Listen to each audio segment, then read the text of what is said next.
할렐루야. 네, 이 추운 날씨 가운데서도 주님을 기억함으로 이 자리에 나오신 모든 예배자분들 주님의 이름으로 축복합니다. 네, 선포되는 모든 말씀 가운데 하나님의 많은 은혜가 있길 기도합니다. 오늘은 우리를 위해 이 땅에 오신 예수님을 기뻐하고 또 기다리는 그 대림절 첫째 주간입니다. 이 기다림의 기쁨을 가장 많이 설명할 때 우리에게 잘 유명하게 알려진 그 이야기가 있죠. 그건 바로 생텍쥐베리가 쓴 이 어린 왕자에서 나오는 이 여우의 이야기일 겁니다. 어느 날 이 어린 왕자가요 여우를 만나죠. 그리고 많은 대화를 나눕니다. 그 많은 수많은 대화 중에 여우가 얘기했던 것은 단 두 가지였어요. 그것은 사랑과 관계에 대한 것이었어요.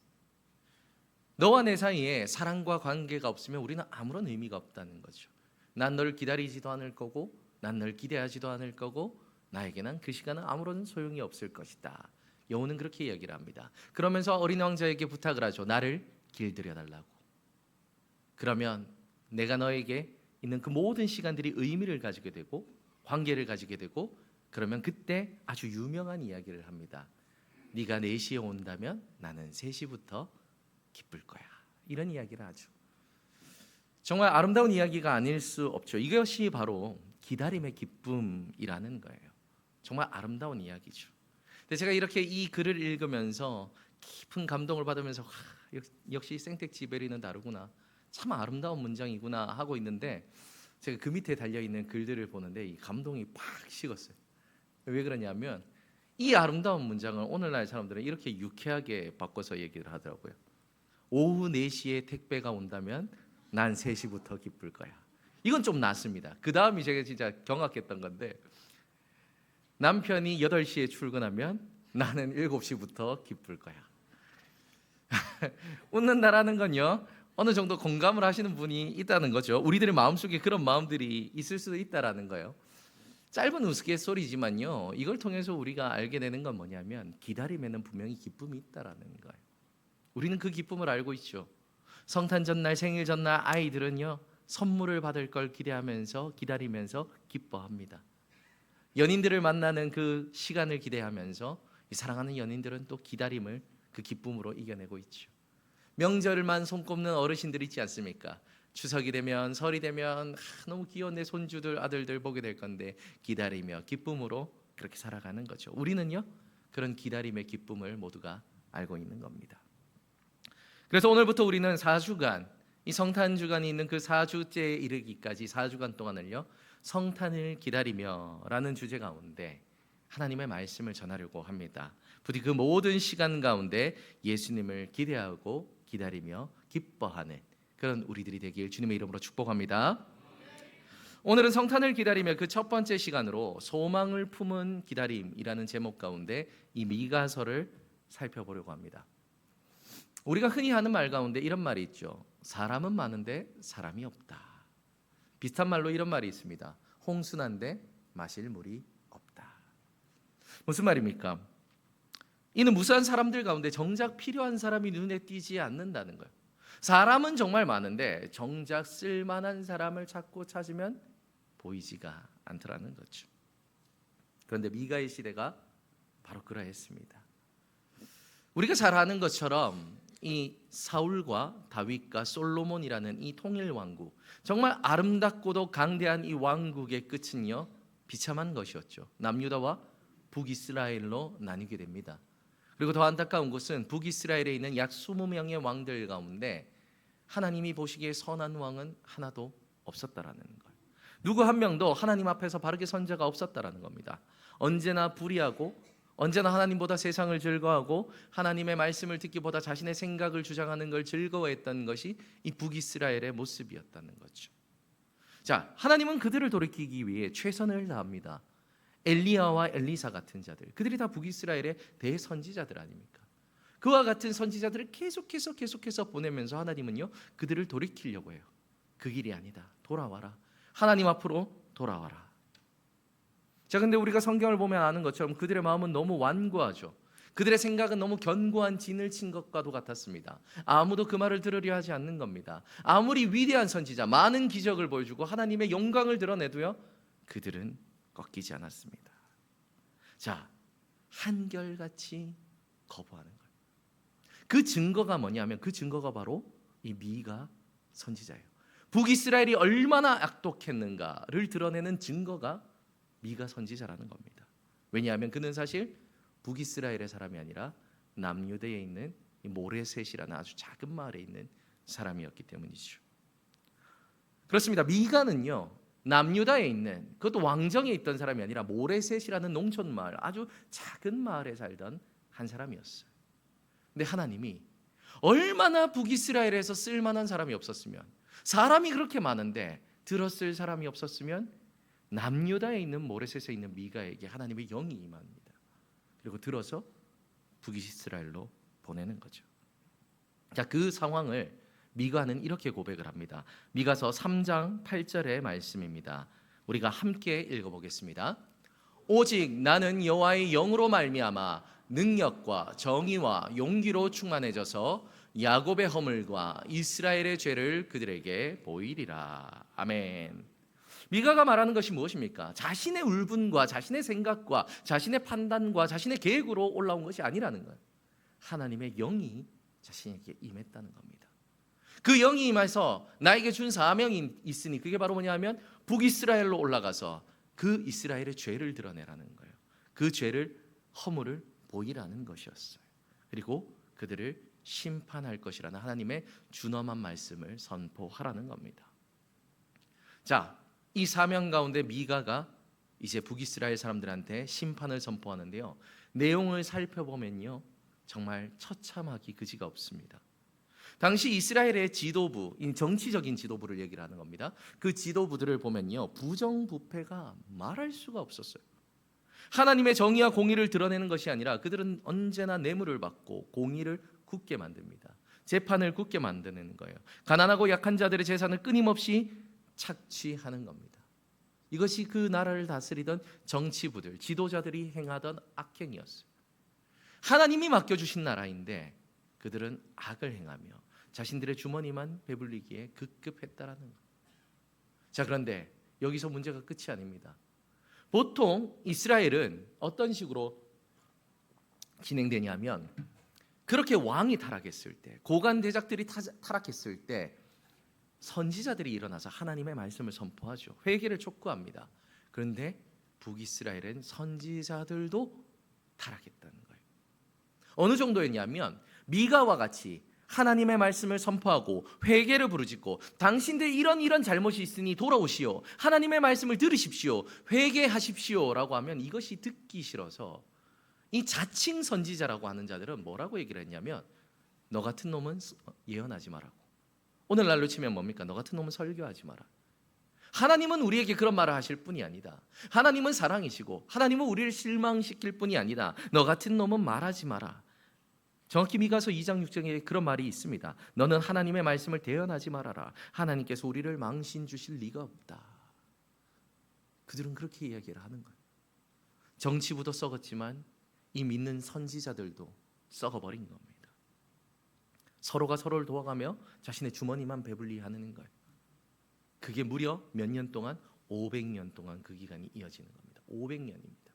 수많은 선지자들을 보내고 수많은 감동받은 자들을 일으키고 또 때로는 쓸 사람이 없어서 아모스와 같이 미가와 같이 남유다에서 사람을 일으켜서 북이스라엘로 보내서 하나님의 말씀을 선포했음에도 불구하고 그들은 오히려 하는 말은 너 같은 놈은 대언하지 말아라. 하나님이 그럴 리가 없다라고 말하며 겉만 포장한 채 그들은 자신의 주머니를 배불리 살았다라는 거예요. 그러니 하나님은 도저히 사람들을 찾지 못하시고 도저히 북이스라엘은 희망이 없다 하면서 끌고 왔던 자가 바로 이 미가 선지자라는 거죠. 자, 그런데 참 안타까운 것이 무엇입니까? 참 안타까운 것은요, 오늘날에도 이런 일들이 벌어지고 있다라는 거죠. 하나씩 살펴볼까요? 자, 그렇지 않습니까? 오늘날의 이 나라의 경제는 어떻습니까? 정치는 어떻습니까? 하나님이 보시기에 아름답습니까? 선합니까? 그렇지가 않죠. 이때 이 지도자들이 바로 서지 못했던 것처럼요, 오늘날 한국도 지도자들의 모습을 보면 참 가슴이 아픕니다. 이 땅을 바르게 정치해야 되는데 시대가 그렇지 않은 거예요. 자신들의 주머니만 배불리기에 급급한 겁니다.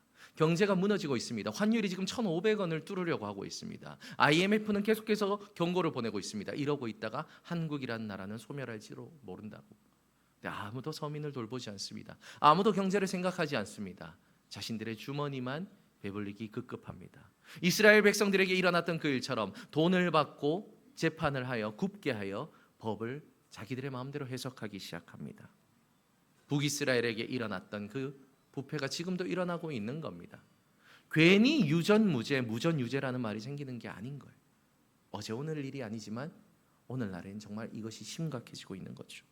자, 그렇다면요, 믿는 사람들은 온전할까? 북이스라엘에서도 그랬던 것처럼요, 오늘날 이 한국 교회 가운데서도 참 아픔이 많이 있지요. 하나님의 말씀과 믿음으로만 교회가 바로 섰으면 좋겠는데 정말 그게 교회의 본질이지 않습니까? 하나님의 말씀과 기도로 거룩하여지는 것, 이 땅 가운데 하나님의 나라를 세워가는 것, 그래야 세상 사람들이 우리를 바라봤을 때 와, 저들은 세상의 논리로 사는 자들이 아니라 정말 하나님의 논리로 살아가는 자들이구나, 그렇게 느낄 수 있도록 만드는 것이 교회의 본질인데, 그런데 오늘날 그렇지 못한 모습들이 많이 있죠. 돈과 정치의 이야기가 분명히 있다라는 겁니다. 더 안타까운 건 무엇입니까? 더 안타까운 것은요, 오늘날에도 이 한국 교회에 거짓 선지자와 같은 그런 움직임이 있다라는 거예요. 하나님의 말씀을 선포하고 회개를 부르짖고 바르게 살자, 우리가 내려놓자, 겸손하게 살자, 섬기며 살자라는 말씀이 이제 한국에선 더 이상 인기가 없습니다. 제가 정말 충격받았던 것 가운데 하나는요, 이게 한두 명이 아니라는 거예요. 제 주변에 믿음의 선배들, 제 목회자들이 어느 날 보면 잘 심호하고 있던 교회에서 떠나 계시더라고요. 이분이 왜 이 교회를 떠나게 되었을까? 이분이 왜 이 교회에 계시지 않을까? 궁금해서 연락을 해보면 충격적인 이야기를 몇 번씩 듣게 됩니다. 그 이야기가 바로 뭐냐면 설교가 성도들의 마음에 들지 않았다라는 거. 그리스도의 십자가의 설교를 너무 많이 한다는 겁니다. 아, 우린 좀 복을 누렸으면 좋겠는데 십자가를 짊어지라, 헌신하라, 하나님 앞에 달려가자, 이 마음에 들지 않았다는 거예요. 쫓겨났다는 겁니다. 또 어떤 목사님은 실제로 얘기합니다. 내가 회개를 부르짖고 회개를 부르짖고 회개를 부르짖으니 나중에는 자기 혼자만 남았다라는 거예요. 다 떠나고. 제가 정말 감사한 건요, 제가 이 복된 남신교회에 와서 저는 이걸 마음껏 전하고 있습니다. 아무도 저에게 뭐라 하지 않습니다. 너무 은혜가 되죠. 근데 모두가 우리 남신교회 같았으면 너무 좋겠는데 그렇지 않은 모습들이 분명히 있더라는 거예요. 하나님이 그럴 리가 없다. 하나님은 우리에게 복을 주시는 분인데, 물론 맞죠. 근데 우리가 회개할 부분도 있음에도 불구하고 그걸 듣기 싫어하는 모습이 있다라는 겁니다. 미가서에 기록된 그 선지자들의 참상이 오늘날에도 분명히 일어나고 있죠. 교회가 병들어가는 겁니다. 그러면 성도가 병들어가는 거죠. 그러면 점점 희망의 불씨가 꺼져가는 겁니다. 자, 그런데 기억하십시오. 아무리 없다 할지라도 예수 그리스도는 세상의 유일한 희망이시며 빛이시며 우리의 기쁨이 되십니다. 그렇게 우리는 예수님을 소망하며 기다려야 되는 것입니다. 오늘 본문의 말씀은 바로 그와 같은 은혜를 선포하는 미가 선지자의 고백이라고 볼 수 있습니다. 미가서를 보면요, 계속해서 이 죄를 드러내요. 이스라엘이 얼마나 더러운지, 부패했는지, 하나님을 떠났는지를 얘기하는데, 그와 더불어 미가서에서 계속해서 고백되는 건 무엇인 줄 아십니까? 하나님의 선하심이에요. 예수 그리스도의 소망입니다. 하나님이 우리를 어떻게 구원하실지에 대한 아름다운 계획입니다. 아수르와 바벨론을 통한 심판을 분명 선포하지만 하나님은 미가를 통해서 이런 아름다운 선포도 주시는 거죠. 오늘 본문의 말씀을 우리가 다시 한번 힘있게 읽어보겠습니다. 베들레헴 에브라다야, 너는 유다 족속 중에 작을지라도 이스라엘을 다스릴 자가 내게서 내게로 나올 것이라. 그는 근본은 상고에 영원에 있느니라. 할렐루야, 할렐루야. 이것이 우리에게 주어진 소망임을 믿으시길 바랍니다. 그는 이스라엘의 하나님의 심판이 임하고 그래서 혼란과 어두운 시절을 보내겠지만 그것이 우리들의 인생의 끝이 아니라고 얘기를 하는 거예요. 베들레헴 에브라다야, 너에게서 이 땅을 구원할 메시아가 태어날 것이다. 하나님은 미가를 통해서 선포하게 하셨고 하나님은 은혜 가운데 이 말씀을 이루셨습니다. 예수님이 이 땅에 오신 것입니다. 할렐루야. 온 인류의 구원자인 예수님이 탄생하신 거죠. 그리고 하나님의 언약을 이뤄 가셨습니다. 그분의 삶과 그분의 가르침과 그분의 보혈과 그분의 죽고 부활하심으로 온 인류는 구원을 받은 것입니다. 그래서 우리는요, 눈물이 아닌 기쁨으로 성탄을 기다리는 자가 된 것이죠. 우리는 지금도 기뻐하며 그날을 바라보고 있는 것입니다. 자, 그런데 여기서도 참 안타까운 게 무엇입니까? 제가 설명드린 것처럼요, 성탄은 이러는 거예요. 이 세상에 소망으로 오신 예수님을 기뻐하며, 이 세상에 소망으로 오신 예수님을 기대하며, 그 예수님을 내 가슴에 받아들이며 내가 어떻게 하면 예수님을 붙잡고 살지 또한 기대하며 내 삶에 드러난 하나님의 영광을 소망하며 기다리는 것이 대림절이고 성탄절인데, 오늘날에 이 성탄의 의미가 참 많이 희석됐죠. 우리를 위해 태어나신 예수님을 기억해야 되는데 우리는 성탄절을 크리스마스라 이야기하면서 다른 것에 집중하고 있습니다. 내가 받을 선물, 내가 먹을 음식, 내가 만날 사람, 그때 얼마나 많은 것들이 꾸며져 있는데 내가 그때 누리며 놀러 다닐 계획들이 가득 찬 거예요. 오전에 딱 1시간 예배 집중해서 드리고 하루에 1시간이면 이거 11조도 아니에요. 맞죠? 24분의 1조예요. 맞죠? 그것만 딱 드리면 모든 게 끝인 거예요. 나머지는 4시간. 어찌 보면 이것이 성탄절을 바라보는 우리들의 아픈 모습이지 않을까요? 제가 참 가슴이 아팠던 건 뭐냐면, 성탄절에 가장 흥왕하는 곳이 어딘 줄 아십니까? 교회가 아니에요. 교회여야 되잖아요. 너무 당연하잖아요. 교회여야 돼요. 근데 교회가 아니래요. 모텔이랍니다. 1위예요. 모텔은요, 예약률이 500%가 넘는답니다. 근데 공실률로 따지면 교회는, 우리 교회만 봐도 빈자리가 많죠. 공실률이 70%예요. 주일날 예배 드리면 오케이, 성탄절 예배는 공친 걸로 하자, 퉁친 걸로 하자 라는 성도들이 있다라는 거예요. 너무 가슴이 아프죠. 성탄절의 의미가 이만큼 우리들에게 희석이 된 겁니다. 이게 얼마나 어이없는 일인가 하면 마치 이와 같은 겁니다. 제가 백승학 장로님이 계신데 백승학 장로님의 생일날 찾아가서 제가 그 케이크를 뺏어 먹고 선물을 뺏어 먹는 거예요. 장로님은 인자하셔가지고 웃으면서 받아주실지 모르겠지만, 우리 주님도 그러시겠지만 이거는 맞는 모습은 아니죠. 근데 우리는 이것이 틀린지도 모른 채 살아가는 겁니다. 아이들은 그럴 수 있어요. 성탄절, 산타클로스, 환상적인 세계, 엄마 나 선물 사줘. 저도 그랬습니다. 그럴 수 있어요. 모르니까. 근데 그리스도인이 정말 인격적으로 하나님을 만나고 하나님을 고백한 그리스도인인 우리들도 그렇게 살아서는 안 되는 거죠. 그렇게 소망해서는 안 된다라는 겁니다. 자, 온 세상에 예수님이 아닌 자신의 기쁨과 행복을 기대하며 살아가는 건데, 그 모습이 어디에도 기록이 되어 있냐면 성경에도 기록이 되어 있어요. 그게 어디입니까? 바로 예수님이 태어나시던 날 밤 베들레헴의 모습이지 않습니까? 제가 참 많이 들었고 여기 있는 성도님들도 많이 들었을 이야기인데 여전히 제 가슴을 울리는 하나의 이야기가 있어요. 그것은 바로 이 성탄절에 행한 연극에 관한 이야기죠. 많이 들어보셨을 거예요. 성탄절 하면 모두가 성극을 하죠. 옛날에는 그게 필수였습니다. 그리고 그 성극의 주인공들은 언제나 교육부였어요. 그렇죠? 이 교회도 똑같다는 거예요. 교육부들이 성극을 맡게 되고 내용은 똑같은 겁니다. 베들레헴에 태어난 아기 예수님을 기억하는. 제가 근데 약간 부족한 아이가 있었나 봐요. 성극에 참여하지 못한 아이가 있었어요. 어머니가 그 아이의 손을 데리고 와서 교사에게 부탁하는 겁니다. 이 아이에게도 역할을 좀 하나 맡겨달라고. 그러니 교사는 고민하다가 그러죠. 우리가 다 함께 해야 좋은 거 아니겠습니까? 고민해서 맡긴 역할이 바로 뭐냐면 여관방 주인의 역할인 거예요. 없는 역할이죠. 원래 여관방 주인의 역할은 없습니다. 근데 맡긴 거예요. 대사는 딱 하나입니다. 방 있습니까? 라고 물으면은 아니요, 방 없는데요. 이 대사 하나예요. 이 대사 하나를요, 이 아이는 한 달 동안을 외우는 거예요. 아니요, 방 없는데요. 아니요, 방 없는데요. 집에서도 엄마 만나면 아니요, 방 없는데요. 엄마가 놓고만 해도 아니요, 방 없는데요. 이거를 한 달 동안 연습을 하는 거예요. 그리고 이제 성극을 막이 올랐습니다. 마리아와 요셉이 막 아기 예수님을 안고 막 뛰어다니는 거예요. 방 있습니까? 똑똑똑 똑똑똑 똑똑똑. 그러다가 그 아이가 연극하는 그 문에 오게 되는 거예요. 똑똑똑. 아이가 문을 탁 엽니다. 우리 아기가 태어나려고 하는데 이거 어디 방이 없습니까? 라고 얘기를 하는데 그러면 뭐라고 얘기합니까? 아니요, 방 없는데요 라고 해야 되는데 애가 이렇게 가만히 보고 있는 거예요. 그러니까 요셉 이분이 좀 머리가 빨랐던 것 같아요. 이렇게 사고가 나면 안 된다. 애드립을 쳐서 하는 거야.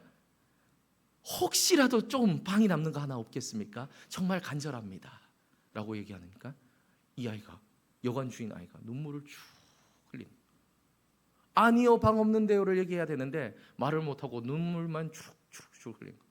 그러더니 갑자기 손을 잡더니 방이 있다고, 우리 집으로 가자면서 무대 밑으로 뛰어내려가는 거야. 모든 사람들이 웃었어요. 연극은 망했다라고 생각했습니다. 그런데요, 아니죠. 저는 이 이야기를 들으면서요, 오늘날 우리에게 필요한 것은 바로 이와 같은 순수함이지 않을까. 다시 한번 그 이야기를 되새기며 그런 마음을 느꼈습니다.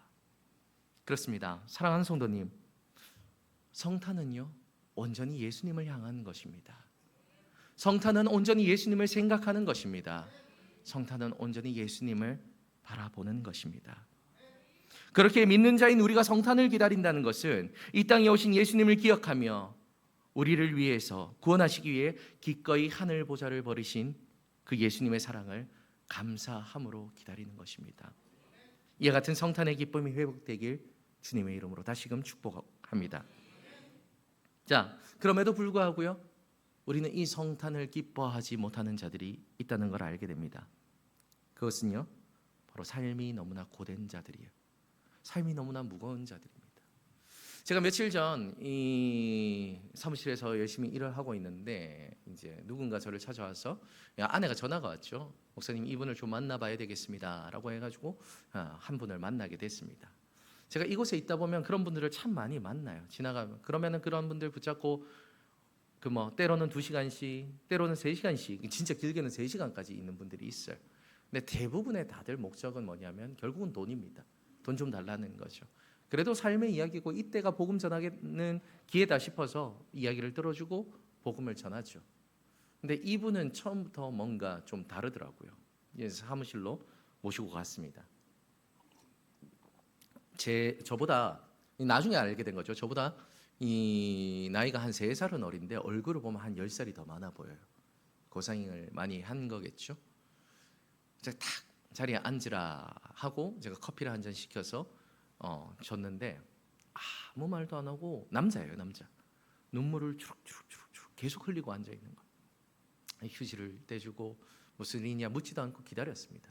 그러다가 입술을 탁 열어서 얘기를 하는데 그분의 이야기가 참 참담하더라고요. 어린 시절부터 이제 부모님께 버림을 받아서 고아원에서 자랐고, 그 고아원에서 자라는 동안도 기쁜 일이 하나 없었지만, 그래서 자기를 데려갈 사람이 아무도 없어서 결국 이제 어른이 되어서 그곳에서 나와서 공장에 들어가게 되었고, 정말 돈 떼먹혀가며 사기당하며 최선을 다하며 살았지만 남는 것은 하나도 없고, 그렇게 그냥 하루 먹고 사는, 그렇지만 직장에서는 인정받아서 성실하게 살아가는 그런 사람이었는데, 그마저도 자기가 유일하게 믿는 단 한 사람, 고아원에서부터 형이라고 불렀던 자기 부모처럼 여겼던 그 한 사람이 자신을 통해서 사기를 치는 바람에 이 사람은 감옥을 가게 되었고, 그리고 나오니까 아무것도 남지 않았다. 마음이 무너지는 거예요. 그럼 제 얘기를 하는 게, 저기 서부 정류장에서부터 여기까지 걸어오는데 목사님, 제가 이제 갈 때까지 간 것 같습니다. 이렇게 얘기를 하더라고요. 사람들이 시장에서 오뎅을 먹고 떡볶이를 먹으며 하하호호 웃는데 분노가 일어나더라는 거예요. 아니, 나는 힘들어 죽겠는데 당신들은 뭐가 그렇게 즐겁냐? 나는 괴로워 죽겠는데 당신들은 뭐가 그렇게 행복하냐? 순간 큰일 나겠다, 사단이 나겠다, 이러다가 내가 무슨 큰 사고를 칠 것 같아서 이곳에 왔다라는 거예요. 상대적인 그런 박탈감이 있다라는 거예요. 이런 분들은 성탄을 기대하는 것이 쉽지가 않아요. 제가 다 알지 못하지만 여기 계신 성도님들도 나름의 아픔들이 분명히 있을 겁니다.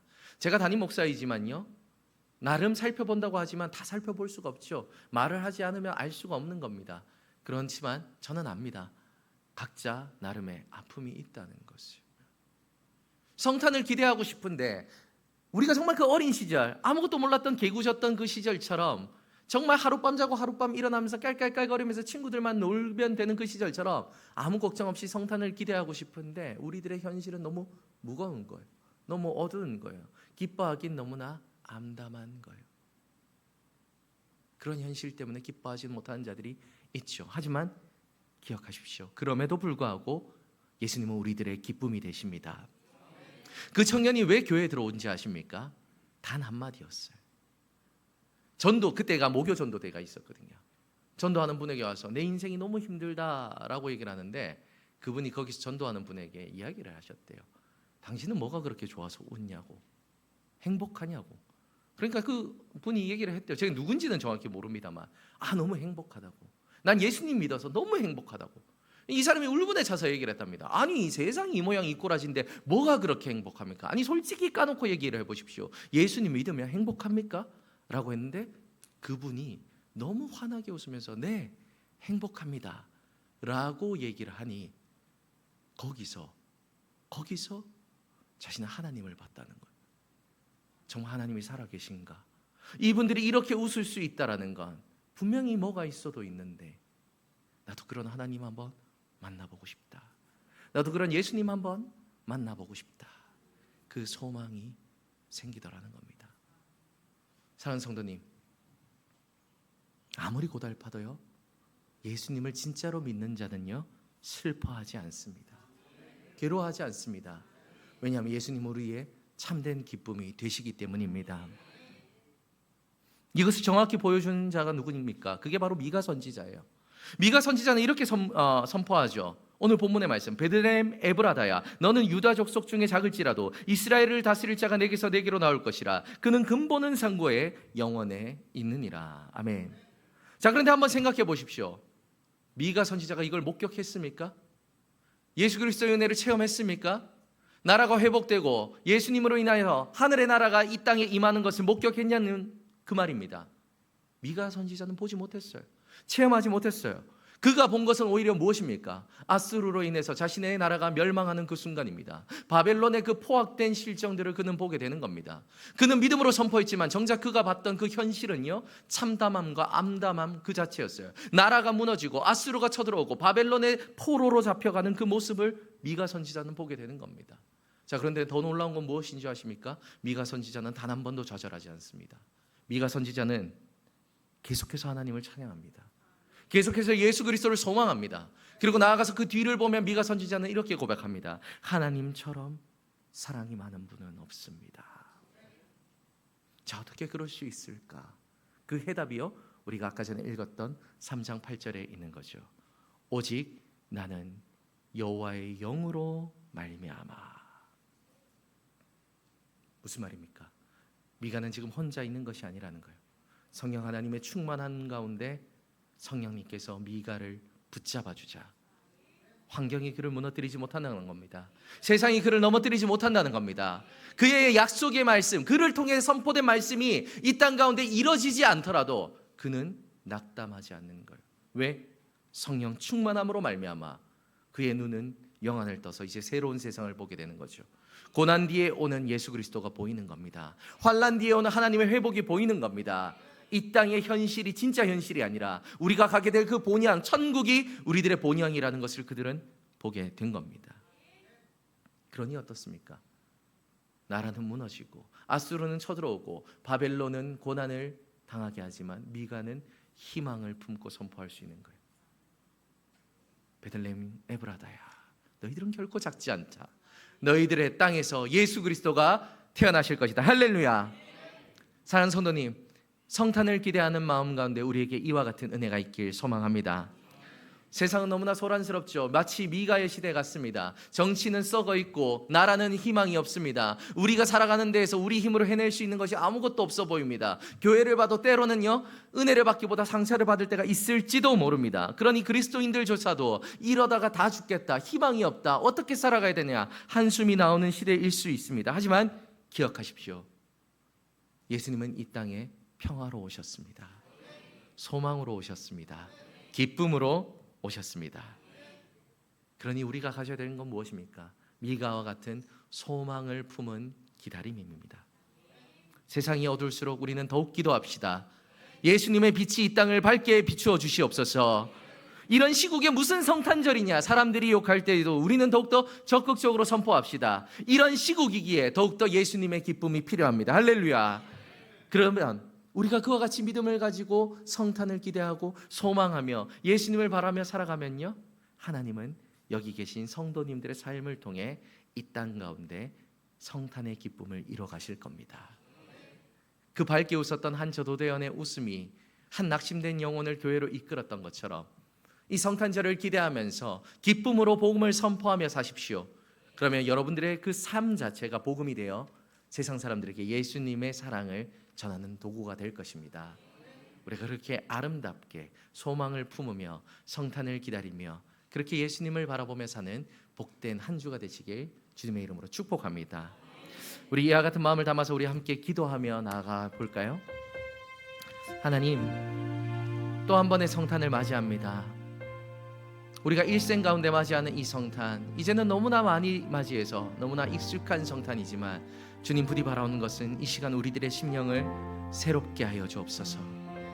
예수님을 소망하는 성탄이 되게 하여 주옵소서. 예수님을 기다리는 성탄이 되게 하여 주옵소서.